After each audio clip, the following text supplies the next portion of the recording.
Farmacología. Introducción. La farmacología es una parte muy importante del examen. Un buen conocimiento de esta asignatura te dará muchos aciertos en las preguntas de especialidades médicas. Por supuesto, el tratamiento de cada enfermedad en concreto se volverá a estudiar en su capítulo correspondiente. En esta clase, lo que más nos interesa es hacer énfasis en los aspectos más preguntados de cada grupo de fármacos.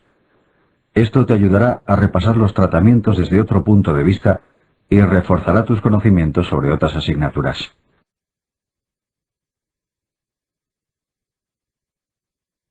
Conceptos básicos.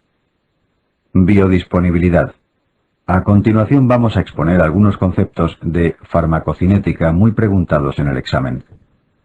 Sobre farmacocinética podríamos extendernos durante horas, pero no merece la pena. Las preguntas sobre ella son muy escasas, por lo que nos centraremos en lo más rentable. El primer concepto que vamos a revisar es el de biodisponibilidad.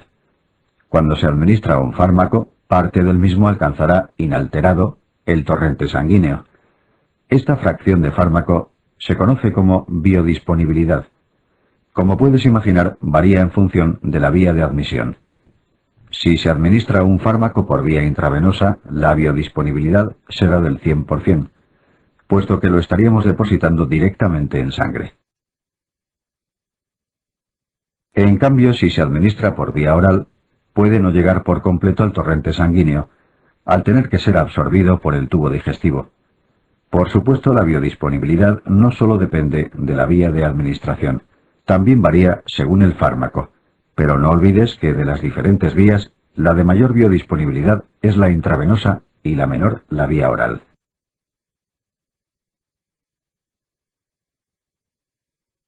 Vida media. La vida media de un fármaco es el tiempo en el que su concentración plasmática se reduce a la mitad. También recibe el nombre de semivida. Es muy importante que recuerdes que se mide en unidades de tiempo. Pongamos un ejemplo práctico. Supongamos un fármaco cuya concentración plasmática es de 4 miligramos por litro y su vida media es de 20 horas. ¿Cuánto tiempo tendría que pasar para que la concentración fuese de 1 miligramo por litro? La solución del problema es sencilla, como puedes ver en esta imagen. Si partimos de 4 para llegar a la mitad, que es 2, deberían pasar 20 horas. Una vez alcanzada la concentración de 2, la mitad sería 1. Para lo que habría que esperar otras 20 horas. Por lo tanto, el tiempo de espera serían 2 semividas para pasar de 4 a 1, es decir, 40 horas.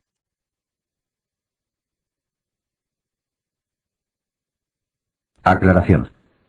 El aclaramiento de un fármaco es una unidad de volumen. Representa el volumen de plasma que queda libre de fármaco por unidad de tiempo. El aclaramiento de una sustancia suele ser a cargo del hígado o del riñón, que son los órganos más implicados en la eliminación de fármacos. La fórmula para el cálculo del aclaramiento es la que te mostramos aquí. No pretendemos que la memorices, solo queremos que veas lo que influye en ella. En el numerador puedes ver una V, que representa el volumen de plasma. En el denominador está la vida media. Por lo tanto, el aclaramiento de una sustancia depende de la vida media. A menor vida media, mayor será el aclaramiento de un fármaco. Biotransformación de fármacos. Como sabes, el hígado es el órgano donde se metabolizan la mayoría de los fármacos. Esto es algo lógico, puesto que es un órgano con gran aporte sanguíneo, abundantes enzimas metabolizadoras y de gran tamaño. El primer paso en el metabolismo de muchos de ellos es a cargo del citocromo P450, que es un conjunto de enzimas de tipo oxidasa. La actividad de estas enzimas puede ser inducida o inhibida por multitud de fármacos. Existen algunos que debes recordar que son los que incluimos en las tablas adjuntas. Concepto de agonista y antagonista. Un fármaco agonista es el que se une a un determinado receptor de forma que consigue un determinado efecto. Por ejemplo, la fenilefrina es un agonista de los receptores alfa-adrenérgicos a los que es capaz de estimular. En cambio, un fármaco antagonista es el que se opone a la acción de un determinado receptor. Por ejemplo, el propanolol es un bloqueante de los receptores beta-adrenérgicos. De este modo, antagoniza las funciones propias de estos receptores. Concepto de agonista parcial. Un agonista parcial se une al mismo receptor que un agonista puro. La diferencia consiste en que el agonista parcial obtiene una acción farmacológica más débil, es decir, es menos eficaz que el puro. Un ejemplo de este tipo de antagonismo son los betabloqueantes con actividad simpático-mimética intrínseca, como el pindolol. Producen una leve respuesta beta, siempre menor a la que correspondería a un agonista puro, pero sin llegar a bloquear completamente la acción del receptor, como haría un antagonista.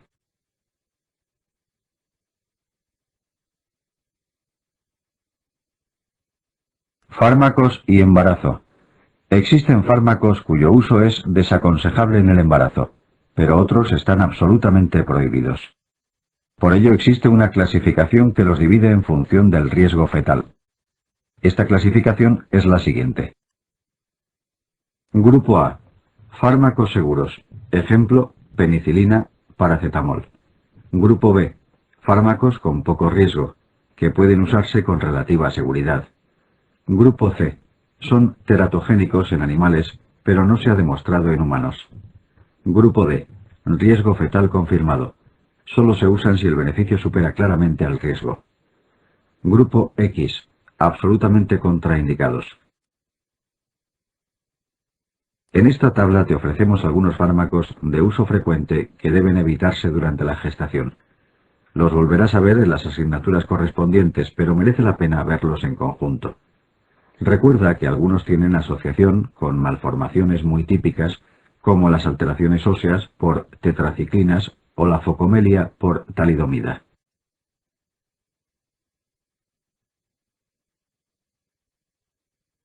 Antibióticos. Los antibióticos son un tema muy importante en el examen porque pueden ser preguntados en muchas asignaturas, no solo en infecciosas y farmacología.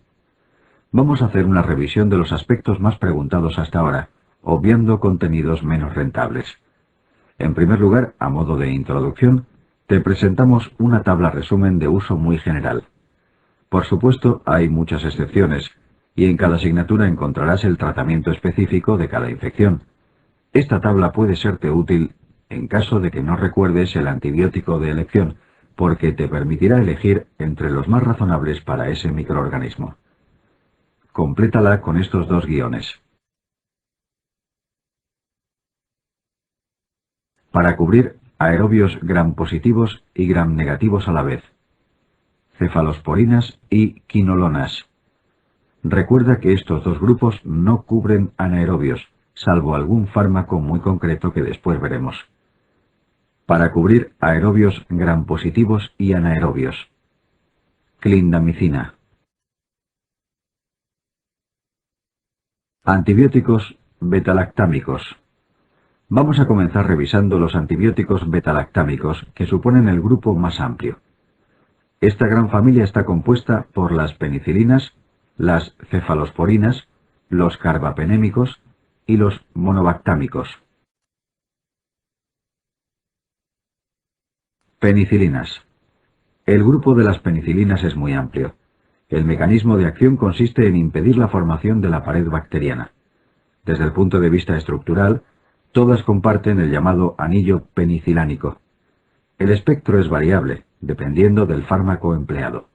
La penicilina original tiene un espectro cada vez más reducido, por el aumento del número de resistencias bacterianas. Aún es de primera elección en algunas infecciones, como la faringitis estreptocócica. En cambio, frente al género estafilococo, sería preferible utilizar fármacos más específicos para este fin, como la cloxacilina. Existen penicilinas de amplio espectro, más modernas, y que incluyen inhibidor de las betalactamasas. Los inhibidores de las betalactamasas no son bactericidas en sí. Su función es impedir la acción de las enzimas bacterianas capaces de degradar la penicilina.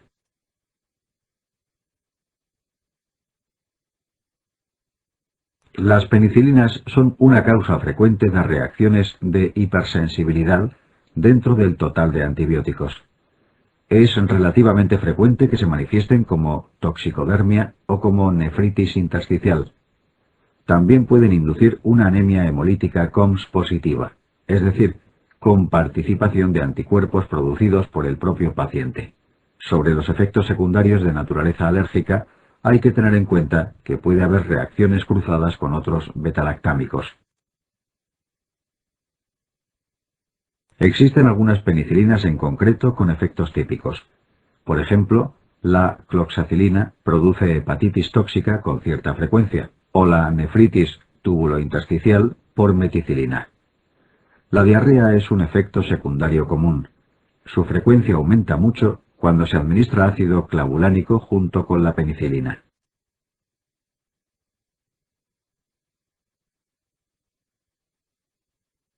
Cefalosporinas. Las cefalosporinas, como las penicilinas, han evolucionado bastante a lo largo de los años. Las de primera generación se reservaban fundamentalmente para cocos gram positivos.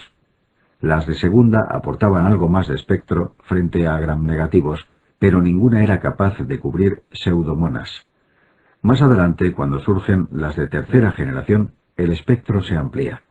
Dentro de las de tercera generación, las hay que no cubren pseudomonas, como ceftriaxona o cefotaxima, mientras que la ceftazidima sí lo hace.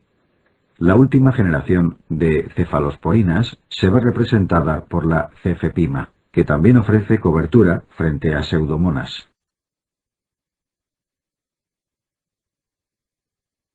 Por tanto, el espectro de las cefalosporinas ha ido creciendo generación tras generación. No obstante, tienen una limitación que comparten con la mayoría de las quinolonas: su falta de actividad frente a anaerobios. Existen algunas cefalosporinas antiguas, de segunda generación, que ofrecen cierta cobertura, como la cefoxitina, pero son muy escasas. Las indicaciones de las cefalosporinas son muy variables, igual que ocurre con las penicilinas. Después veremos un pequeño resumen de las principales indicaciones de los antibióticos para simplificar su uso. El mecanismo de acción de las cefalosporinas es similar al de la penicilina. Por este motivo también son antibióticos bactericidas. El efecto secundario más importante y frecuente son las reacciones de hipersensibilidad. Estas pueden ser cruzadas con otros betalactámicos. Otro efecto destacable es la nefrotoxicidad, especialmente entre las de primera generación, que se potencia al combinarse con aminoglucósidos. Por otra parte, existen algunas que pueden producir alteraciones hemorrágicas por alterar la formación del complejo protombina, como sucede con el cefamandol. Esta misma cefalosporina produce efecto antabús, por lo que no se puede ingerir alcohol durante el tratamiento.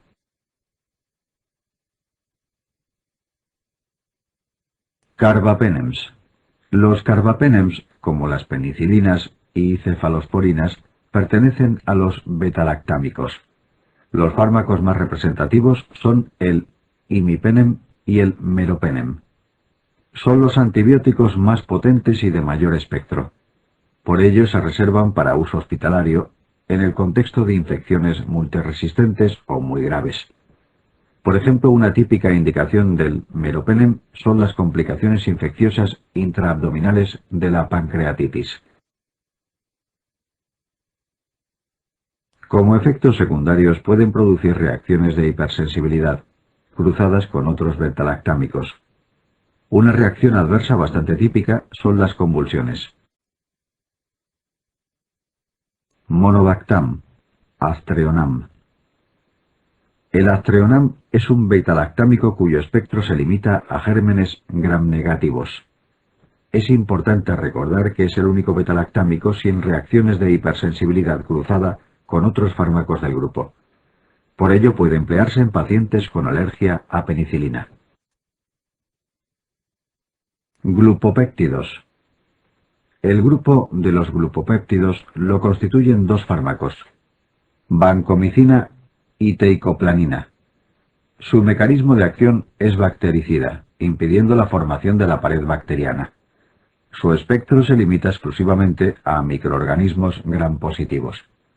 De hecho, suele reservarse para los más resistentes a otros antibióticos. No olvides nunca que son el tratamiento de elección frente a Staphylococcus aureus, resistente a meticilina. Esto ha sido preguntado muchas veces. Otras bacterias para las que se emplea son los enterococos y algunas veces ciertas cepas de neumococo multiresistentes.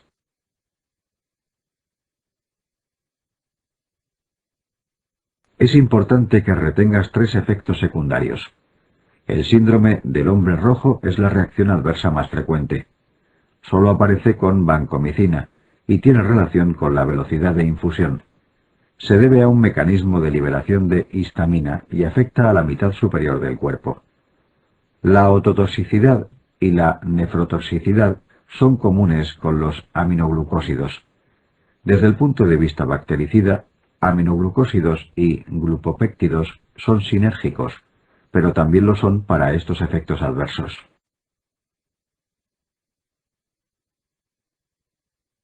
Quinolonas. Las quinolonas son un grupo de antibióticos muy utilizado. Son antibióticos bactericidas. Eliminan las bacterias mediante una inhibición de la DNA girasa. Las primeras quinolonas aparecieron hace varias décadas, pero han aparecido otras muchas que han ido añadiendo cada vez más ventajas. Te presentamos una tabla que resume las más importantes de cada generación. En realidad existen muchas más de las que aquí figuran y algunas de ellas han sido retiradas del mercado. Este fue el caso del trovafloxacino, que se retiró hace algunos años por ser hepatotóxico. Globalmente el espectro de estos antibióticos puede considerarse amplio. Presentan el problema de no cubrir microorganismos anaerobios, excepto las de cuarta generación, que sí lo hacen. No obstante, no son los antibióticos más utilizados para este tipo de infecciones. Es destacable la reciente aparición de una nueva quinolona, llamada nadifloxacino, de aplicación tópica y que ofrece cobertura frente a anaerobios. Actualmente su principal indicación es el acné. No olvides que las quinolonas son fármacos teratógenos, por lo que están contraindicadas en el embarazo.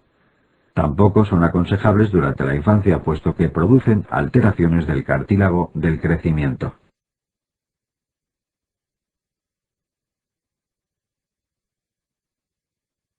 Las quinolonas son bastante preguntadas en el examen. Existen muchas más indicaciones de las que aquí figuran, pero estas no deben ser olvidadas. La legionela puede ser tratada con macrólidos o con levofloxacino, quinolona de tercera generación.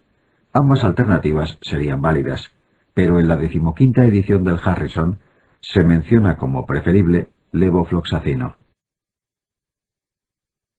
Pseudomonas aeruginosas es una bacteria que con frecuencia crea problemas de resistencia antibiótica. Existen mejores alternativas que las quinolonas, pero hay una de ellas especialmente importante, el ciprofloxacino. Insistimos en este punto, porque es el mejor antibiótico que puede emplearse por vía oral frente a esta bacteria. Por vía parenteral existen mejores alternativas, como la cefepima o la ceftazidima.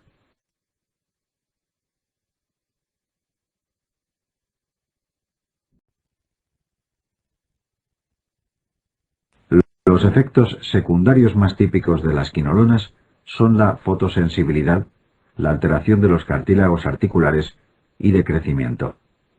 Pueden producir también roturas tendinosas, siendo la más frecuente la del tendón de Aquiles por la elevada tensión que soporta.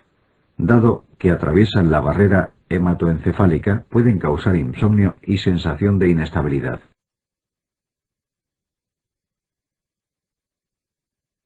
Tetraciclinas. Las tetraciclinas son antibióticos bacteriostáticos. Su mecanismo de acción es inhibir la síntesis proteica actuando sobre la subunidad pequeña 30S del ribosoma bacteriano. Al ser su espectro relativamente amplio, sus indicaciones pueden ser muchas. Las que más te conviene recordar son multitud de infecciones relacionadas con el campo, Es de elección ante bacterias del género Rickettsia, Coxiella. Pueden usarse en la brucelosis, en algunas espiroquetas como la enfermedad de Lyme. Es importante que recuerdes su asociación con el campo. Esto puede ser útil en preguntas tipo caso clínico. Chlamydia trachomatis es una causa frecuente de uretritis, que también se trataría con tetraciclinas. Otras bacterias del género Chlamydia también se pueden tratar con estos fármacos, como Chlamydia pneumoniae. El tratamiento fundamental del cólera es la reposición hidroelectrolítica, pero su agente causal responde a tetraciclinas. Las tetraciclinas no solo tienen propiedades antibióticas, sino también antiinflamatorias. Por este motivo, el acné moderado severo se considera una de sus posibles indicaciones. La toxicidad de las tetraciclinas se parece en cierto modo al de las quinolonas. Al igual que estas, son también teratógenas y pueden producir reacciones fototóxicas. Igual que las quinolonas pueden afectar a las articulaciones. Las tetraciclinas tienden a lesionar el hueso. Un efecto muy característico es la coloración permanente que provocan en la dentadura cuando se administran en niños. Por este motivo no es aconsejable su uso durante la infancia. Las tetraciclinas pueden producir toxicidad en el hígado, sobre todo en el embarazo. Se ha descrito como típica una esteatosis que recuerda mucho a la que produce el alcohol, por lo que se llama esteatosis pseudoalcohólica. Por último, cabe mencionar su posible implicación en el síndrome de hipertensión intracraneal benigna. A veces aparecen tratamientos prolongados, por ejemplo, en el acné. Por ello, no deben combinarse con retinoides para tratar esta enfermedad, porque aumenta el riesgo de este síndrome.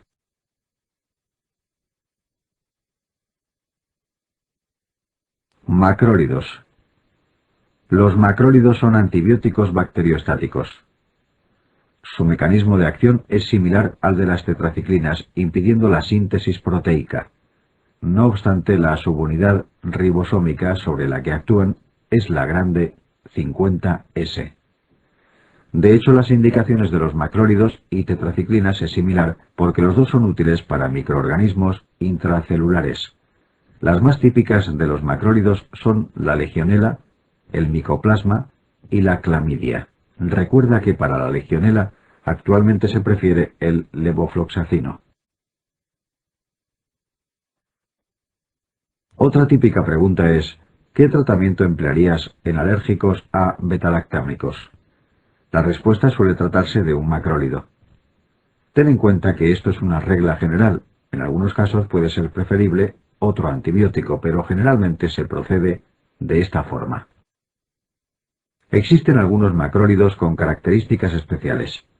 De cada uno debes conocer. La eritromicina tiene especial tendencia a producir flebitis si se administra intravenosa. La claritromicina es el antibiótico más activo frente a Helicobacter pylori. La acitromicina es el macrólido más activo frente a clamidia y a Haemophilus. Por este motivo, un tratamiento empírico frente a una uretritis podría ser ceftriaxona, para cubrir el gonococo, y acitromicina pensando en clamidia.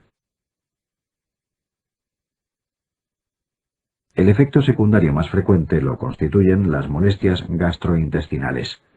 Esto es especialmente cierto en el caso de la eritromicina, que es un análogo estructural de la motilina. Por este motivo, hace muchos años se utilizaron macrólidos para la gastroparesia diabética al acelerar el tránsito. Otros efectos menos frecuentes son la toxicidad auditiva y la hepatotoxicidad. Recuerda que hasta ahora ya hemos mencionado 3 grupos de fármacos tóxicos para el oído: aminoglucósidos, glupopéptidos y macrólidos.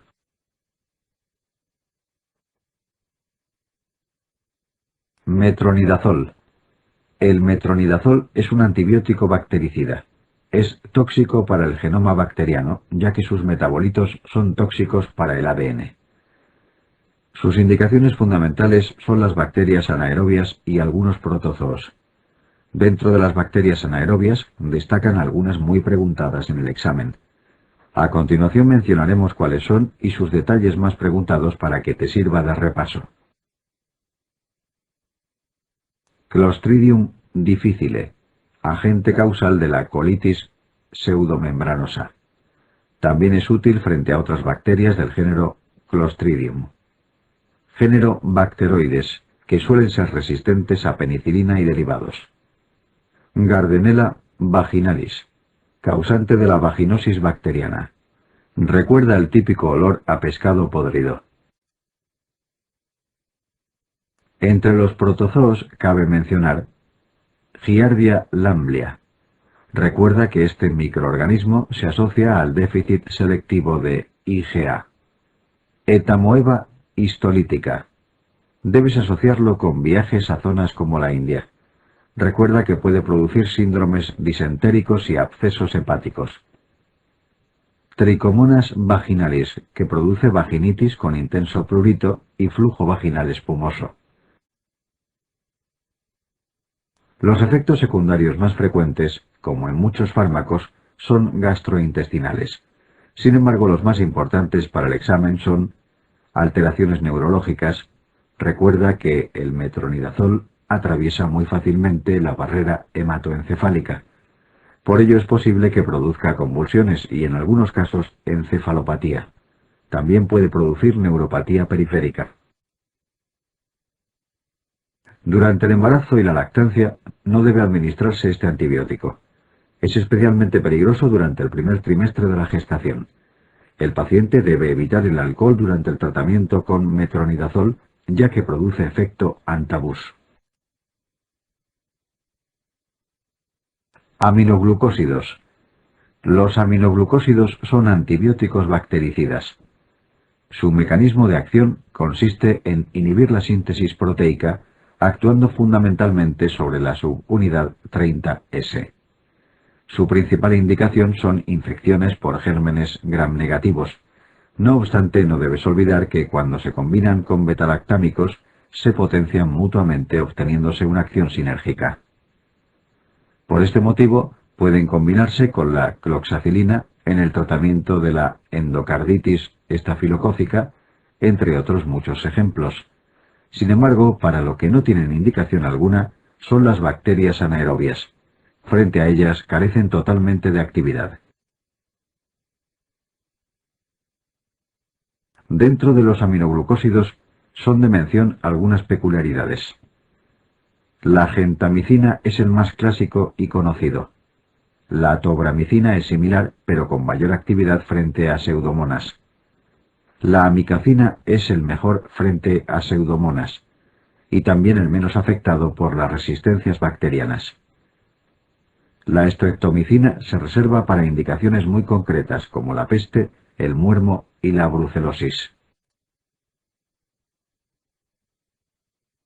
La toxicidad de los aminoglucósidos es considerable. Además, al ser de administración parenteral, se reservan para infecciones de cierta gravedad. Los efectos adversos más preguntados son la nefrotoxicidad y la ototoxicidad. Estos efectos los comparten con la vancomicina. La nefrotoxicidad es reversible, mientras que la ototoxicidad no lo es. Esto es algo bastante lógico, puesto que las células tubulares del riñón regeneran con relativa facilidad cuando son lesionadas. En cambio, las células ciliadas que están en la cóclea tienen mucha menor capacidad de regeneración. Ten en cuenta que son neuronas modificadas. El bloqueo neuromuscular no es tan importante como estos dos efectos, pero no debes olvidarlo. Es el motivo por el que no son aconsejables en pacientes con miastenia gravis.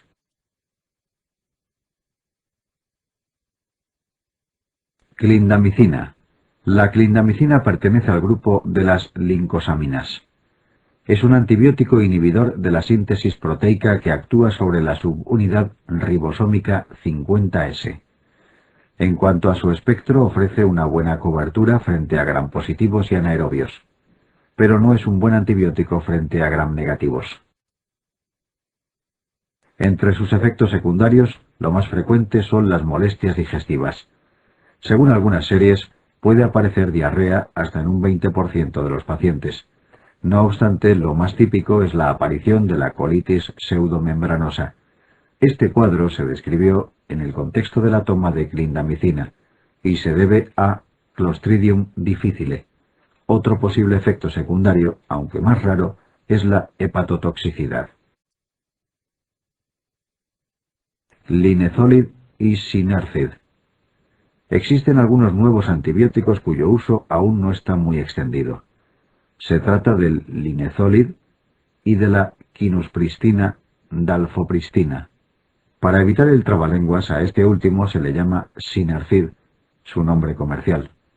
Su espectro se limita a gérmenes gram positivos.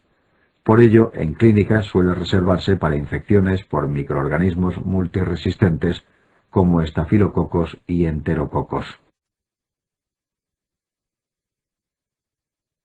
Fármacos antituberculosos. Los fármacos antituberculosos son muy preguntados en el examen.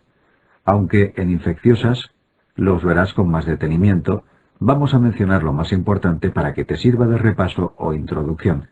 Te adjuntamos una tabla resumen para simplificarte el estudio. Basta que conozcas los fármacos de primera línea, los otros son bastante menos importantes. La isoniazida es el más importante de los fármacos antituberculosos. Su toxicidad más importante es hepática, sobre todo al combinarse con rifampicina, lo que es habitual. Puede producir también neuropatía periférica, que puede prevenirse con piridoxina, vitamina B6. La rifampicina es también hepatotóxica. Recuerda que cuando se toma, las secreciones se vuelven naranjas, como sucede con la orina y las lágrimas. También es típico de ella el síndrome pseudogripal. La piracinamida tiene un efecto secundario muy característico, la hiperuricemia. A nivel analítico, en ocasiones es aprovechado por los clínicos para comprobar que el paciente realmente toma el tratamiento. El etambutol es el único antituberculoso de primera línea que es bacteriostático. Todos los demás son bactericidas. Si tienes que recordar un efecto secundario, que sea la neuritis óptica. La estreptomicina es un aminoglucósido y como tal es ototóxico y nefrotóxico. No obstante, es el menos empleado de los fármacos mencionados.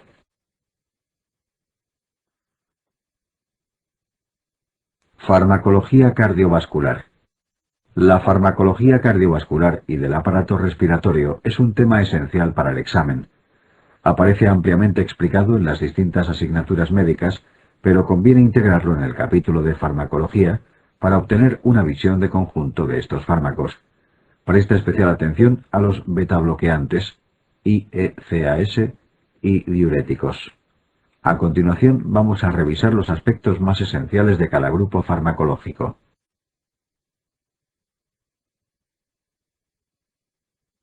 Betabloqueantes. Los betabloqueantes, como su nombre indica, bloquean los receptores beta-adrenérgicos, antagonizando la acción de las catecolaminas sobre ellos. Existen diversos tipos de receptores beta. Como sabes, los receptores beta a nivel cardiovascular son los llamados beta-1. La acción de los betabloqueantes puede ser selectiva sobre este tipo de receptores, como sucede con el atenolol, o no selectiva, como ocurre con el propanolol. Las indicaciones más importantes son: a nivel cardiovascular, prolonga la supervivencia en pacientes con infarto agudo de miocardio, así como en la hipertensión arterial. También tienen propiedades antiarrítmicas y están indicados en la miocardiopatía hipertrófica. Se ha demostrado que en la insuficiencia cardíaca también mejoran el pronóstico siempre que no esté descompensada. Existen varias patologías neurológicas que se pueden beneficiar de ellos, como el temblor esencial y la migraña.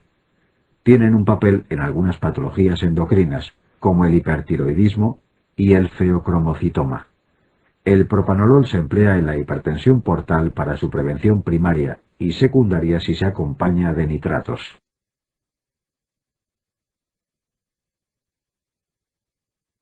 Como hemos visto, las indicaciones de estos fármacos son numerosas, pero sus contraindicaciones no lo son menos. La más preguntada en el examen es el asma, debido a que producen contracción de la musculatura lisa bronquial. Por el mismo motivo, estarían contraindicados en el EPOC. En el caso de la insuficiencia cardíaca, está bien demostrado que deben emplearse, excepto en fases de descompensación, puesto que podrían empeorarlas al ser cronotropos e inotropos negativos. Por otra parte, los betabloqueantes tienen cierto efecto vasoconstrictor, por lo que no pueden emplearse en enfermedades como la claudicación intermitente, la impotencia o la angina de Prinzmetal. Hemos mencionado anteriormente que se emplean en la cardiopatía isquémica por su efecto antianginoso, pero este caso es una excepción por su carácter vasoconstrictor. Por último, dado que están indicados en el hipertiroidismo, no pueden emplearse en su situación contraria, el hipotiroidismo.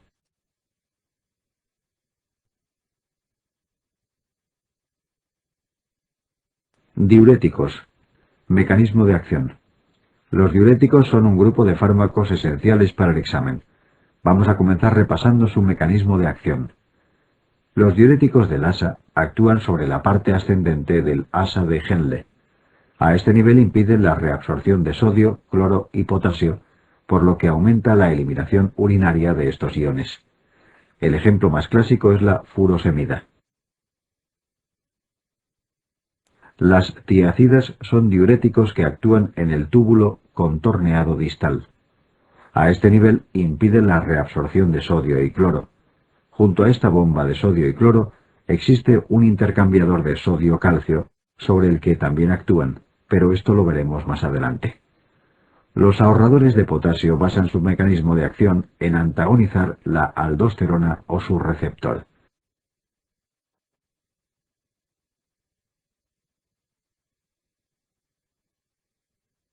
Los diuréticos más potentes son los del asa seguidos de las tiacidas.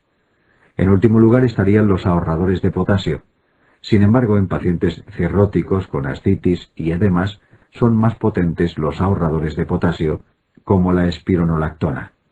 Esto se debe a que en estos pacientes, por su hipovolemia, existe un importante hiperaldosteronismo secundario que impide que orinen.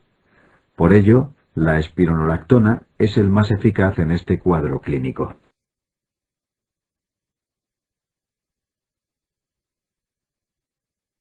Efectos hidroelectrolíticos.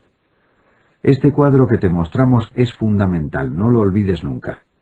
Estúdialo atentamente y recuerda las siguientes observaciones. Los diuréticos del asa y las tiacidas producen alcalosis metabólica e hipopotasemia. En estos son iguales. Sin embargo, las tiacidas disminuyen la calciuria, mientras que los de asa la aumentan. Por este motivo, las tiacidas son el tratamiento de la hipercalciuria idiopática.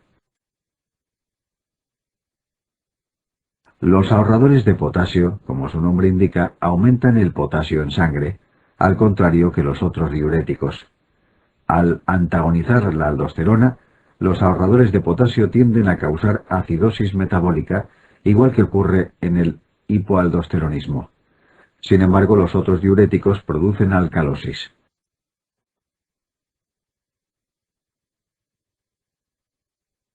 Efectos adversos y observaciones. Para concluir con los diuréticos, te presentamos otra pequeña tabla con algunos efectos secundarios muy típicos de cada grupo. Observa especialmente lo que ocurre con la espironolactona. Tiende a producir impotencia y ginecomastia. Esto se debe a su acción antiandrogénica.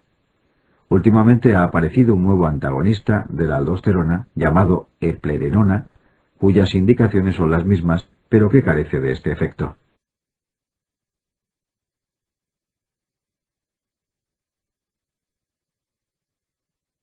Existen otros diuréticos, como el manitol y la acetazolamida, pertenecientes a otros grupos. Al ser mucho menos importantes, no merece la pena una revisión exhaustiva. Recuerda que el manitol es un diurético osmótico y que la acetazolamida es un inhibidor de la anhidrasa carbónica, por lo que aumenta la excreción urinaria de bicarbonato.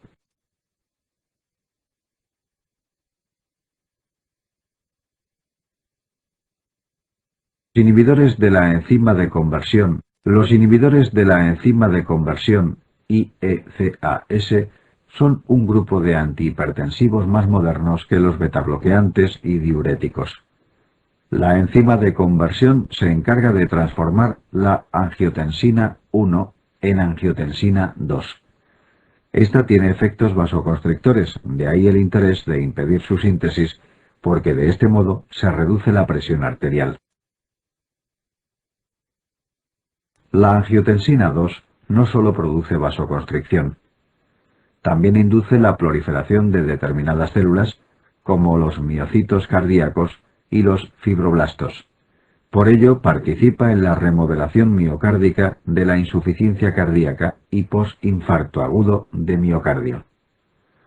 Este es el motivo por el cual prolongan la supervivencia en pacientes con estas enfermedades. Algo parecido sucede con la espironolactona, puesto que inhibe la aldosterona, también implicada en el remodelado. Por ello, la espironolactona también mejora la supervivencia.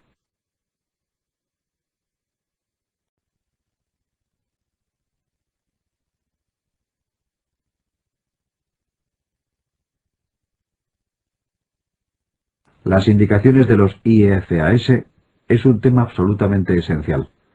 Han sido preguntadas en muchas asignaturas, así que no debe quedar ninguna duda. Como ya hemos dicho, en la insuficiencia cardíaca e infarto previenen el remodelado miocárdica. Por ello, aumenta la supervivencia. En la hipertensión arterial también han demostrado un aumento de la supervivencia. Los primeros antihipertensivos en los que se objetivó esta mejora fueron los diuréticos y betabloqueantes, pero los IECAS también lo han demostrado. Son muy aconsejables cuando la hipertensión se debe a la estenosis de una arteria renal. Por último, son especialmente aconsejables en la nefropatía diabética, puesto que disminuyen la presión de filtrado intraglomerular, siendo más lenta la evolución de la enfermedad.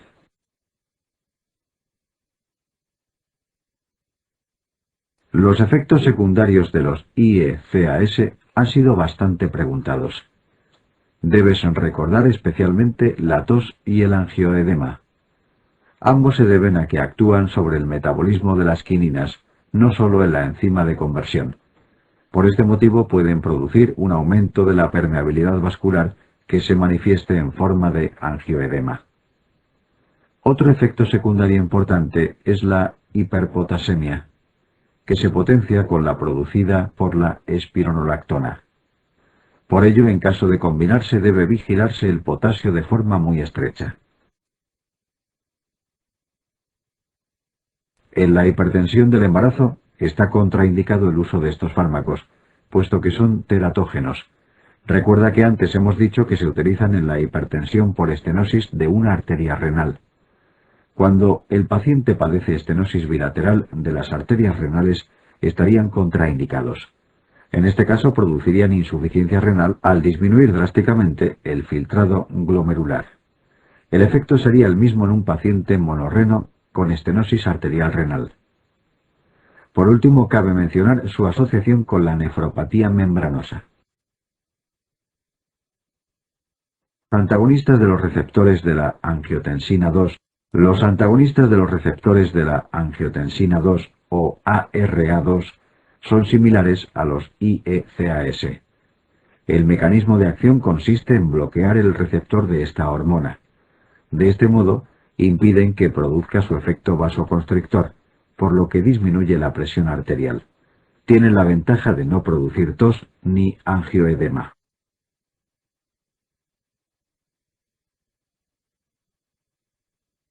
Antagonistas del calcio. Los antagonistas del calcio impiden la entrada de este ion al interior de la célula.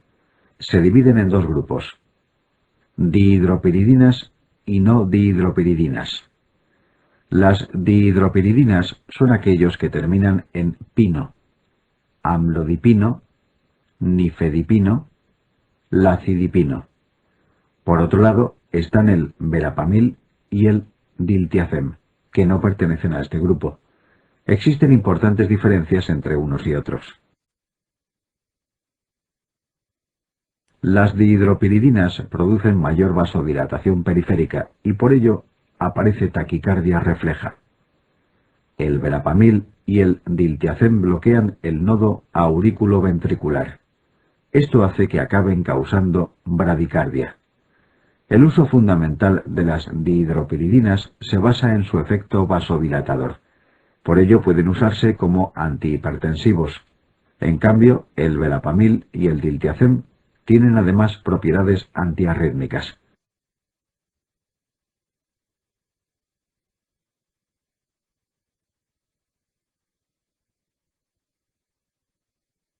Los antagonistas del calcio tienen una importante variedad de indicaciones. Las dihidropiridinas se emplean sobre todo como antihipertensivos y para la cardiopatía isquémica, ya que son vasodilatadoras a nivel de las coronarias. Recuerda que son el antianginoso de elección en la angina de Prinzmetal o angor vasoespástico, donde es un espasmo coronario el productor de la angina. El verapamil y el diltiazem comparten con las dihidropiridinas cierto potencial antihipertensivo, pero menos intenso. En cambio, pueden ser empleadas para el tratamiento de arritmias supraventriculares, como la taquicardia supraventricular paroxística. Existen muchas más indicaciones de los antagonistas del calcio, algunas muy preguntadas. Son ejemplos de ella la hipertensión pulmonar primaria, la profilaxis de la cefalea en racimo, la prevención del vasoespasmo en la hemorragia subaracnoidea.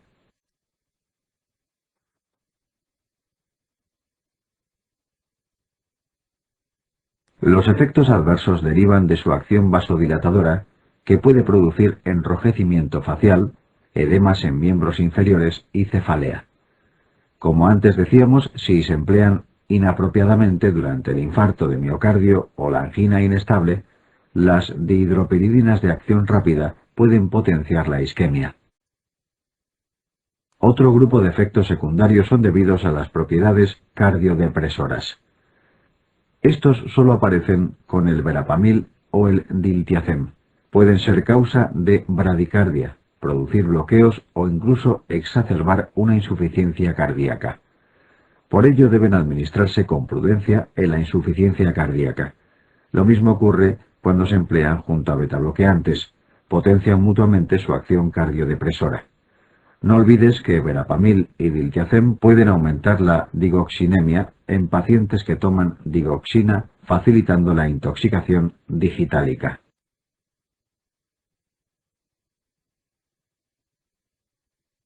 Digoxina. La digoxina es un derivado de la digital. Su principal efecto sobre el corazón es un aumento de la contractilidad, es decir, su acción es inotropa positiva. Este efecto es especialmente importante en el corazón insuficiente. En cambio, sobre un corazón sano, es poco apreciable. Su mecanismo de acción consiste en bloquear una bomba de sodio, la ATPasa, sodio-potasio. Esto hace que el sodio aumente a nivel intracelular. Como ves en el gráfico, este exceso de sodio se intercambiará por calcio. El aumento de calcio intracelular es lo que finalmente aumenta la contractilidad cardíaca. No olvides que cualquier músculo requiere un aumento de calcio intracelular para contraerse, y esto es lo que se consigue a nivel cardíaco con la digoxina. A nivel del nodo auriculoventricular, la digoxina disminuye la conducción de impulsos. Por este motivo, disminuye la frecuencia cardíaca. Una aplicación clínica de esta propiedad sería, por ejemplo, la fibrilación auricular con respuesta ventricular rápida. Aparte de lo dicho, la digoxina tiene otros efectos. Produce una disminución del tono simpático y de la actividad del sistema renina-angiotensina-aldosterona, que están aumentados en la insuficiencia cardíaca. Por otra parte, tiene cierto efecto diurético, lo que es beneficioso para este síndrome clínico.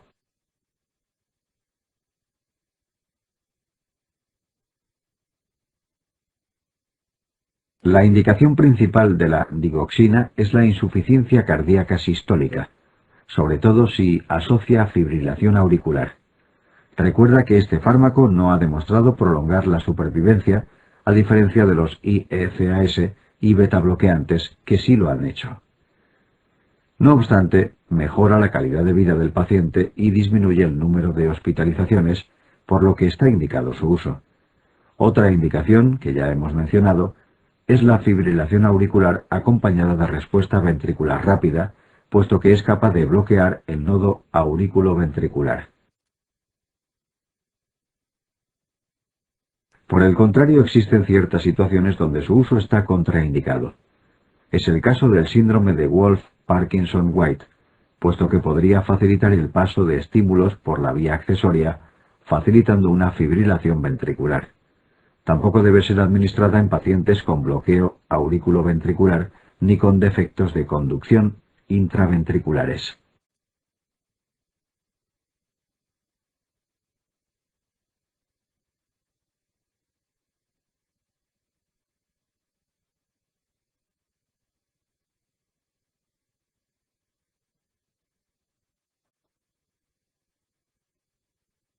Existen diversos factores que pueden favorecer la intoxicación digitálica, cuyas manifestaciones estudiaremos más adelante. El factor más importante para su aparición es la hipopotasemia. Entre los restantes, recuerda la insuficiencia renal y el hipotiroidismo, circunstancias que disminuyen su aclaramiento, con lo que tiende a acumularse en el organismo. Aparte de las circunstancias mostradas en esta tabla, hay multitud de fármacos que interactúan con la digoxina en el sentido de aumentar la concentración de esta. Te mencionamos algunos de los más importantes y procura recordarlos porque este aspecto ha sido preguntado en el examen.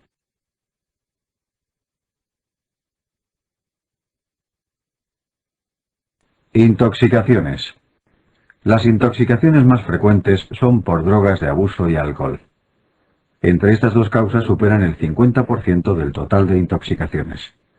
También son frecuentes las benzodiazepinas y otros tranquilizantes menores que representan un 25%. El siguiente grupo son los analgésicos, cerca del 10%. El resto de las intoxicaciones pueden ser por sustancias muy diversas, representando cada una un porcentaje muy pequeño del total. Es importante destacar que el tratamiento de la mayor parte de las intoxicaciones es de soporte, teniendo el antídoto un papel secundario en muchos casos.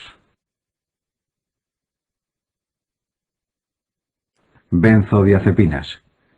El mecanismo de acción de las benzodiazepinas consiste en potenciar la neurotransmisión GABAérgica.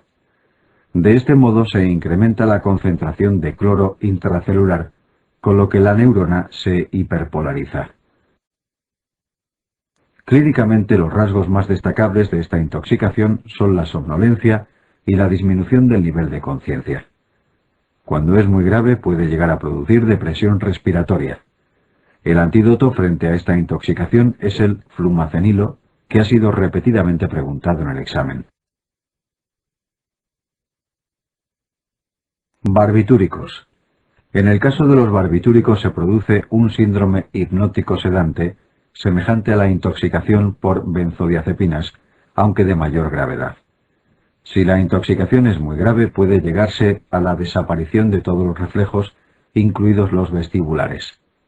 No obstante, es característica una fase inicial similar a la intoxicación alcohólica, con un componente de euforia y ataxia. Los barbitúricos, a diferencia de las benzodiazepinas, no tienen ningún antídoto específico. El tratamiento consiste en medidas de soporte. Entre ellas, una opción es forzar la diuresis y alcalinizar la orina. De este modo se eliminan a un ritmo más acelerado. Otra opción sería la hemoperfusión con carbón activado, que también busca aumentar su aclaramiento del organismo. Existen otros muchos psicofármacos que pueden causar intoxicación, como los neurolépticos y los antidepresivos. Estos se estudiarán en la parte correspondiente a psiquiatría.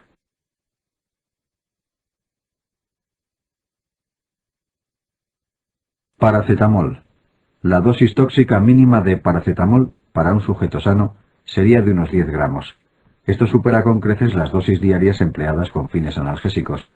Por ello, se trata de un fármaco seguro, salvo si se emplea con fines autolesivos. A partir de los 15 gramos diarios puede resultar mortal. El mecanismo fundamental es el daño hepático, por lo que en pacientes hepatópatas la dosis tóxica puede ser muy inferior. Clínicamente, la intoxicación por paracetamol consta de dos fases. Inicialmente es poco específica con malestar general y síntomas digestivos como náuseas y vómitos. A las 24-48 horas se instaura una hepatitis tóxica con dolor en hipocondrio derecho, aumento de las transaminasas e ictericia. El antídoto específico del paracetamol es la N-acetilcisteína.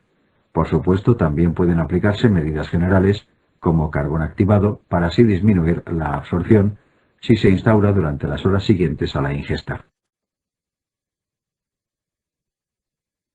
Intoxicación digitálica. Los primeros síntomas de la intoxicación digitálica son poco específicos, con anorexia, náuseas y vómitos. Más adelante comienzan a aparecer manifestaciones electrocardiográficas. Es habitual que se prolongue el PR, la depresión del ST y el acortamiento del QT. La arritmia más frecuente es la aparición de extrasístoles ventriculares. La más típica consiste en una taquicardia auricular no paroxística con bloqueo AV variable. En caso de intoxicación crónica, la insuficiencia cardíaca de base tiende a descompensarse, acompañándose de manifestaciones como visión amarilla y pérdida de peso. Es posible que en estos pacientes aparezca además confusión.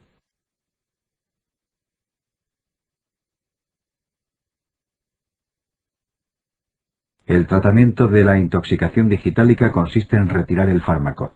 Si la intoxicación es leve, en muchas ocasiones bastaría con esta medida. No obstante, existen ciertas complicaciones que pueden requerir un manejo más específico. Por ejemplo, ante la aparición de un bloqueo cardíaco, podría ser necesaria la administración de atropina y en algunos pacientes incluso un marcapasos temporal. En caso de que aparezca una arritmia ventricular, el tratamiento se haría con lidocaína. Los anticuerpos antidigoxina se reservan para intoxicaciones muy graves y casi nunca llegan a ser necesarios. Como has visto, la digoxina es un fármaco clave en esta asignatura, por eso también lo estudiamos entre las intoxicaciones. Aprovechamos la ocasión para ofrecerte una tabla resumen para que te sirva de repaso. Ácido acetilsalicílico. La dosis letal es de más de 10 gramos para adultos, pero en un niño pueden ser suficientes 4 gramos. Los primeros síntomas de esta intoxicación son solo gastrointestinales, como náuseas y vómitos. Es típico que se acompañe de acúfenos. Desde el punto de vista gasométrico, destaca una alcalosis respiratoria, puesto que el paciente tiene tendencia a hiperventilar. Según aumenta la gravedad, puede haber deterioro del nivel de conciencia, convulsiones y acidosis metabólica por la sobreproducción de ácido láctico. En ocasiones puede llegar a instaurarse un edema pulmonar y cerebral, potencialmente mortales. Desde el punto de vista terapéutico es útil la diuresis alcalina, puesto que facilita la excreción de los ácidos, como es el fármaco en cuestión. Si las alteraciones ácido-base son muy graves, estaría indicada la diálisis.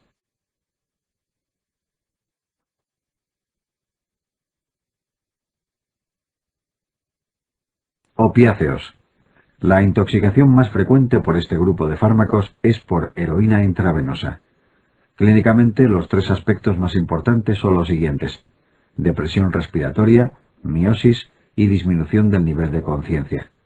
Otras manifestaciones pueden ser la hipotensión, la bradicardia y la hipotermia. El efecto pulmonar más conocido es la disminución de la frecuencia respiratoria, pero también pueden producir edema agudo de pulmón no cardiogénico. El tratamiento de esta intoxicación consiste en mantener la función cardiorrespiratoria. El antagonista específico de los opiáceos es la naloxona, útil en caso de intoxicación aguda. No la confundas con la naltrexona, que se emplea en programas de deshabituación.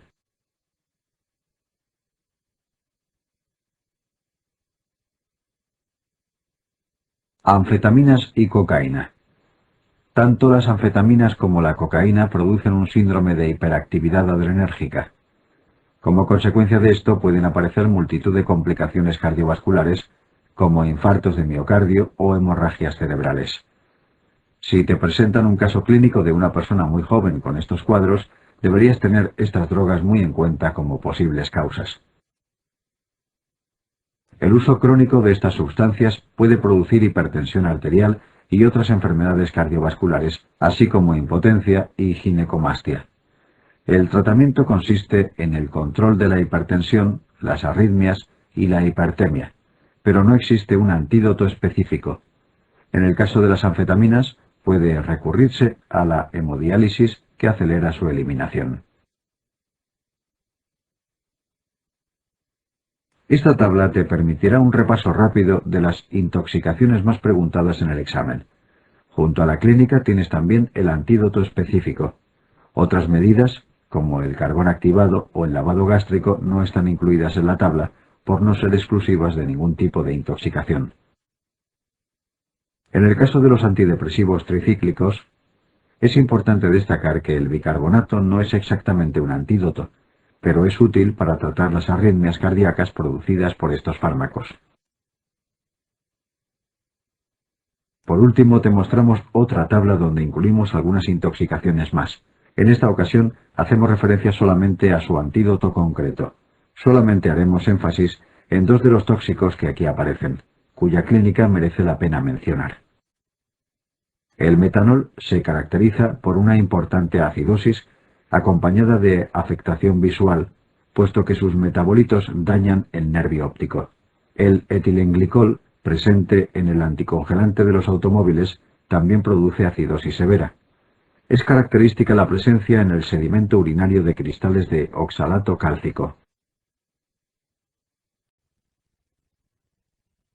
Antiepilépticos. La epilepsia es un tema complejo, y los fármacos antiepilépticos lo son aún más. Afortunadamente este tema se pregunta poco en el examen, pero su estudio puede llevarte mucho tiempo si no lo enfocas bien. Vamos a intentar simplificarlo al máximo. Para empezar, te mostramos una tabla con cada tipo de crisis y su tratamiento de elección. Aparentemente es muy compleja, pero si te fijas bien, puede simplificarse mucho.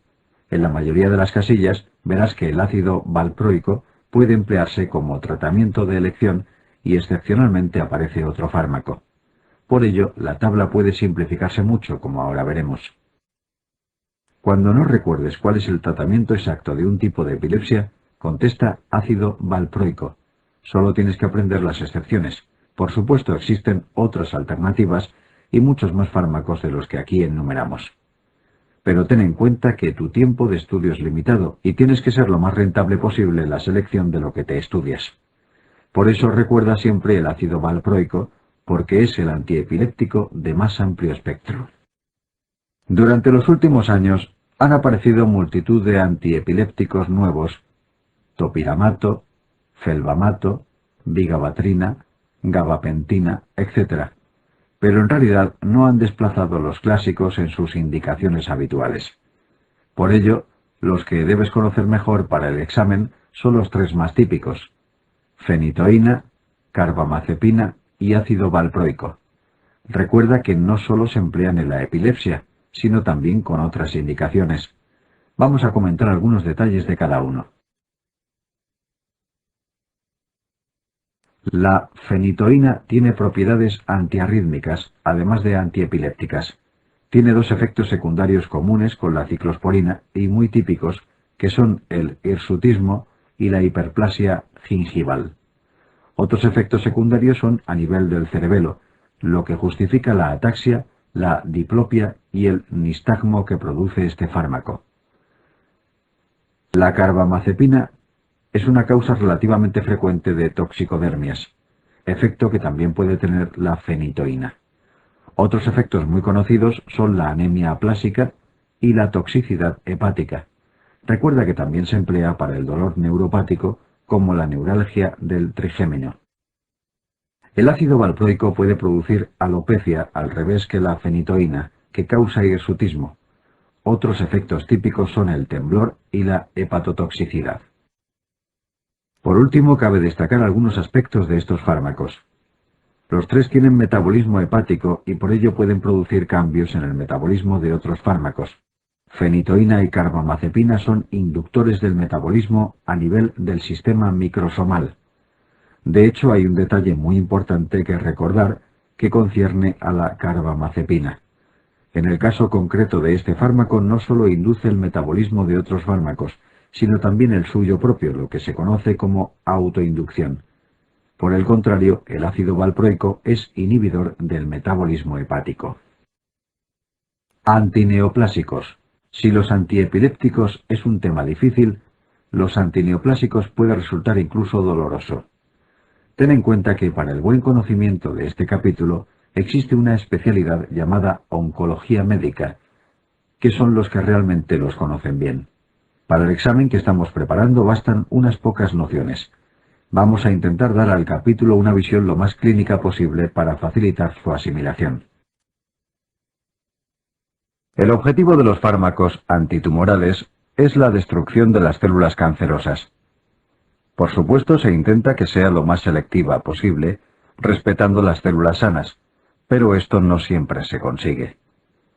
La destrucción de las células tumorales sigue una cinética de primer orden, es decir, destruye un porcentaje fijo de células. Por ello, al igual que se destruye un porcentaje fijo para ese fármaco, queda intacto otro porcentaje también fijo. Este es el motivo de que cuando el objetivo del tratamiento es la curación, se empleen varios quimioterápicos a la vez.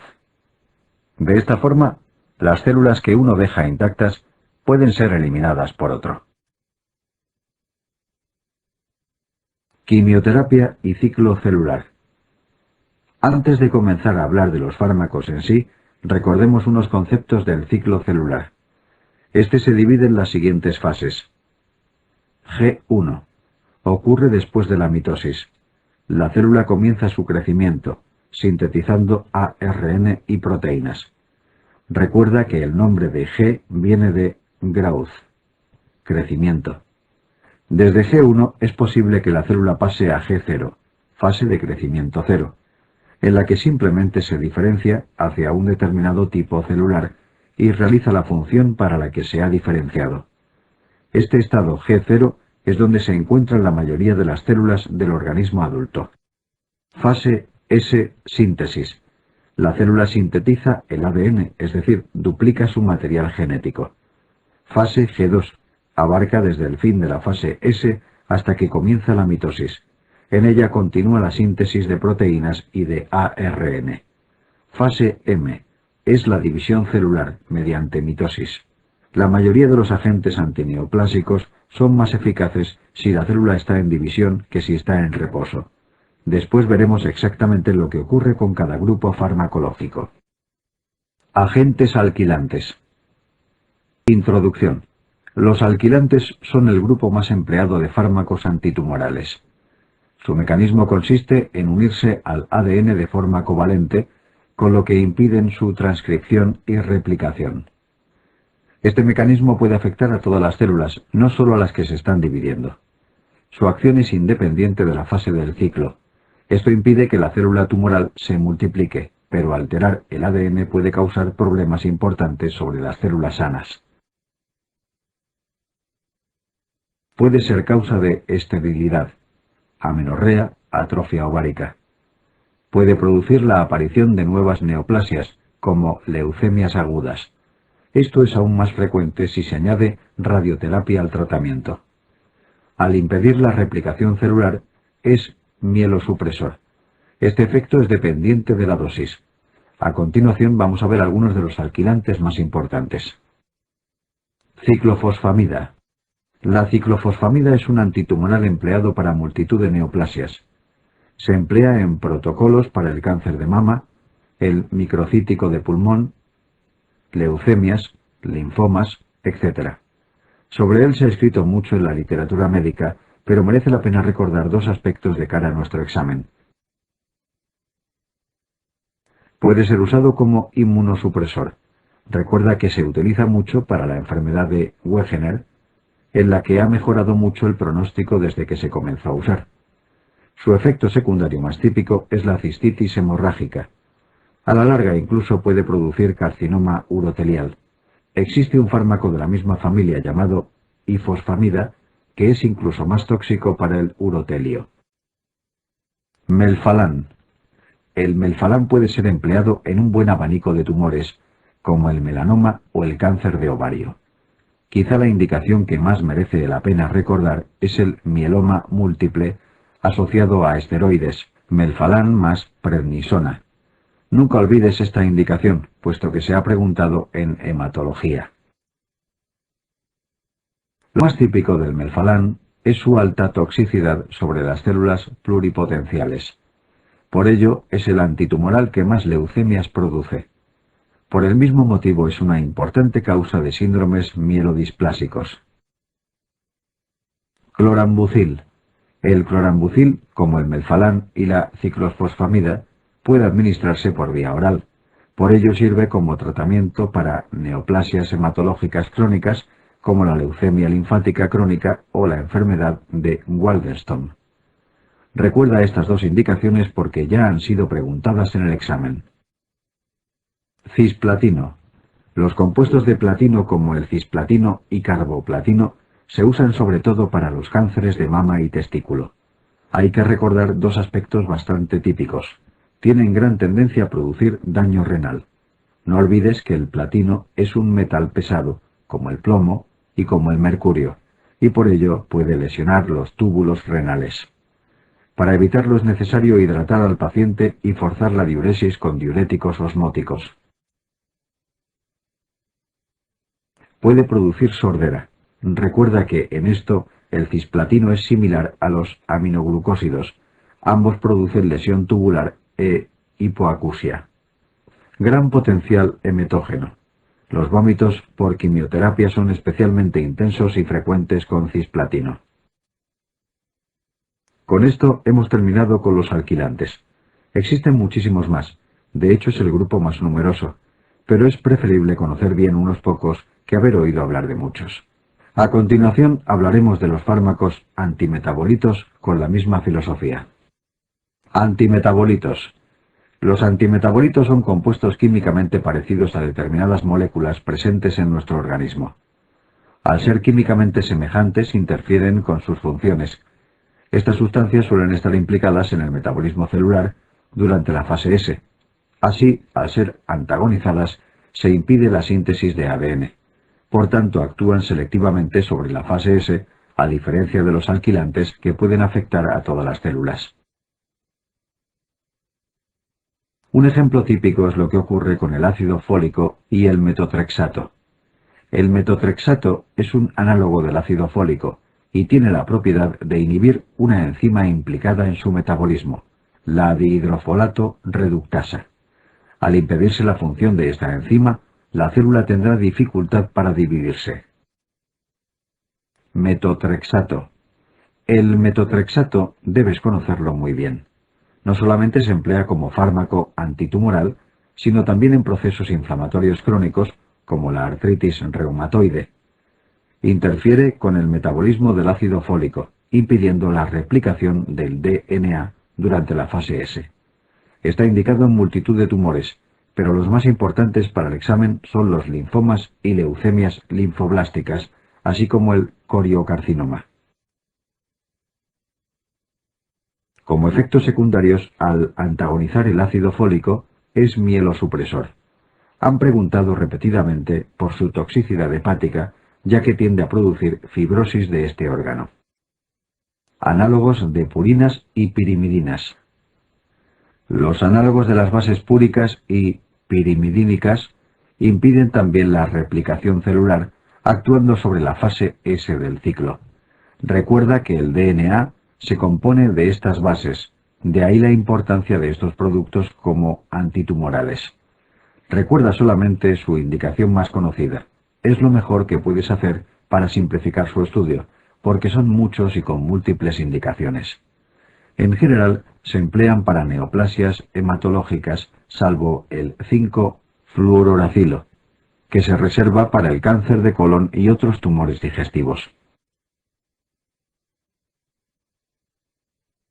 Citarabina, ARAC. leucemia mieloide aguda. 5. Fluoruracilo. 5. FU. Cáncer colorectal. Fludarabina. ARA-A. Síndromes linfoproliferativos crónicos, enfermedad de Waldenstone. 6. Mercaptopurina. Leucemia linfoblástica aguda. 6. Tioguanina. Leucemias agudas. Alcaloides vegetales. Los alcaloides vegetales se dividen en dos familias, alcaloides de la vinca y taxanos. El mecanismo de acción es similar. Se unen a la tubulina e impiden la formación de los microtúbulos. De este modo se altera la metafase del proceso de división celular. Estos fármacos apenas se preguntan en el examen, por lo que basta que conozcas lo siguiente. La vincristina produce típicamente neuropatía periférica y autonómica. Se usa sobre todo en neoplasias hematológicas. Los taxanos se emplean como terapia de segunda línea en tumores ginecológicos metatásicos, mama y ovario. Igual que la vincristina, produce neuropatía periférica y además arritmias cardíacas. El resto de los antineoplásicos apenas se han preguntado y son decenas de fármacos. Lo que haremos será ofrecer unas tablas en resumen. De esta manera simplificaremos al máximo, emparejando cada fármaco con su indicación principal. Probablemente eches en falta algunos de ellos. Los hemos omitido intencionadamente, puesto que los explicamos en profundidad en la asignatura médica que les corresponde. Así, por ejemplo, el mesilato de imatinib se trata ampliamente en hematología. Cáncer e inmunoterapia. En la actualidad se está dando cada vez más importancia a la inmunoterapia. Nuestra defensa natural frente al cáncer está basada en el sistema inmune, por lo que sería interesante encontrar una forma de fortalecerlo o estimularlo frente a las células tumorales. Un ejemplo muy conocido es el interferón alfa, que se ha empleado para la leucemia mieloide crónica, el sarcoma de Kaposi y el melanoma. Se ha llegado a obtener interleuquina 2 recombinante, que también estimula el sistema inmune, y se ha empleado para el hipernefroma y para el melanoma metastásico. Otros nuevos fármacos antitumorales son los anticuerpos frente a antígenos cancerosos, como sucede con el rituximab anti-CD20, que es útil frente a los linfomas de células B. Fármacos analgésicos. Los fármacos analgésicos no son demasiado preguntados en el examen. El aspecto más importante es el manejo del dolor crónico. Este tipo de preguntas pueden aparecer tanto en farmacología como en el bloque de paciente terminal, tema muy de moda en medicina. En general, el tratamiento analgésico debe cumplir dos principios fundamentales en este tipo de pacientes. Debe estar pautado, tratando de evitarse la administración a demanda. Esto permite anticiparse a la aparición del dolor. También se intenta conseguir un mejor control con dosis menores, reduciéndose el riesgo de intoxicaciones y dependencia. Debe administrarse de forma secuencial. Para esto, la Organización Mundial de la Salud diseñó la llamada escala analgésica que veremos más adelante. Por supuesto, pueden hacerse excepciones al primer punto. En caso de que la dosis pautada no sea suficiente para eliminar el dolor, puede administrarse una dosis de rescate, pero siempre de forma controlada. La escala analgésica se divide en 3 escalones. Para el tratamiento secuencial del dolor, se debería comenzar con el primero. Está constituido por analgésicos no opiáceos, como los AINES y el paracetamol. El segundo escalón lo forman los opiáceos menores, como la codeína. Por último, los opiáceos mayores forman el tercer escalón. Aparte de los fármacos citados, existen otros que pueden emplearse indistintamente en un escalón o en otro, que son los adyuvantes. Existen algunos principios que hay que tener muy presentes en el manejo de la escala analgésica. Los fármacos del primer escalón pueden combinarse sin problemas con los del segundo o tercero.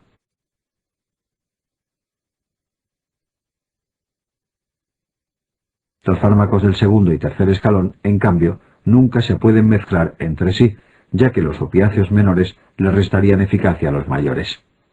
La combinación de AINES con opiáceos permite obtener una mayor analgesia que por separado. De esta forma puede ahorrarse dosis de opiáceos con menos efectos secundarios. El uso de fármacos adyuvantes no determina en qué escalón estamos. Pueden emplearse o no en cualquiera de ellos.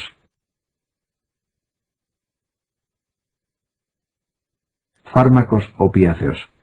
Los opiáceos no son demasiado preguntados en el examen.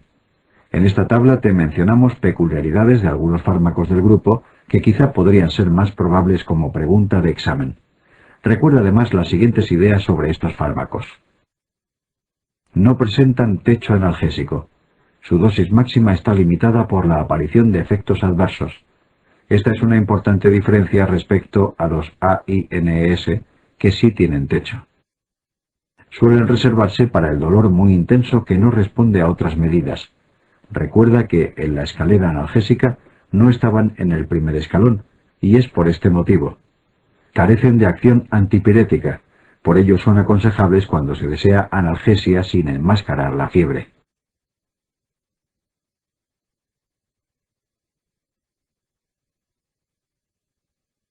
AINES. Dentro de los AINES hablaremos solamente de su fármaco más representativo, el ácido acetilsalicílico. Además de analgésico, es también antiinflamatorio, antipirético y antiagregante plaquetario.